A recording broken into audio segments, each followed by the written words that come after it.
In order to set up your camera for a night landscape, it's pretty simple. There's really just a couple things you need to keep track of.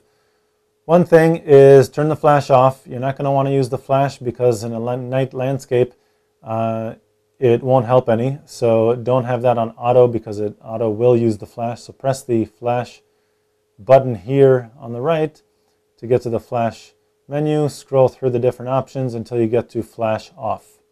So that's what you want. Your ISO should be set to 80. This will help produce the best, cleanest image. If yours is not set to 80, go ahead and hit the up navigation button or ISO to access. Move that around by pressing up or down until you get to ISO 80. Again, this will help produce very clean images. You don't want that set to auto. And in the function menu, go ahead and press the function button here in the center. As with most pictures, the mode should be set to manual. This will allow us access to things like white balance and the ISO that we need, and in this case, long shutter. Go ahead and press down to get to your exposure compensation setting and hit display. You can see down here at the bottom it says display for night scenes.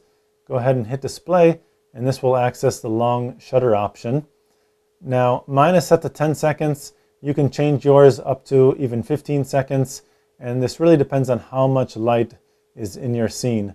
So use the left and right navigation buttons to move that number either up to 15 or down. Again, this really depends on your scenario. Go ahead and go down to white balance. And in this case, mine is set to daylight, but usually, at least with a cityscape, the streetlights are very yellowish, so I don't want that because it may be a little too yellow.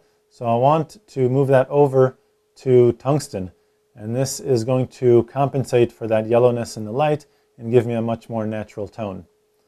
Go ahead and press function to escape the function menu, and now you can see that my long shutter is set to 6 seconds, my white balance is set to tungsten, my ISO is set to 80, and my flash is turned off, and we should be set to take the picture. Now remember, with a long shutter speed such as this, you need to use a tripod, and this is very, very important. You can't handhold a 6-second picture or even a 2-second picture.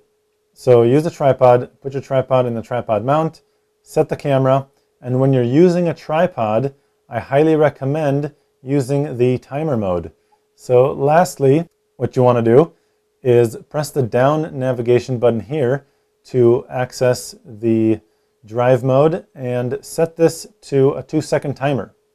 If you have a good tripod, 2 seconds should be just fine. Press the button halfway, focus, press the button the rest of the way to activate the timer. Let go of the camera completely so it has time to stop shaking, and then I'll take the picture. If you have a tripod, I have a tripod for example, it's very, very small and the head on the tripod is a little wobbly, so it doesn't hold the camera very steady. So what I need is the 10-second timer to give it a lot more time in order to stop shaking once I've released the camera. But that's what you want to do, set the timer when you're using long exposures such as this. To find out much more about digital photography and your digital camera, go to lbguides.com.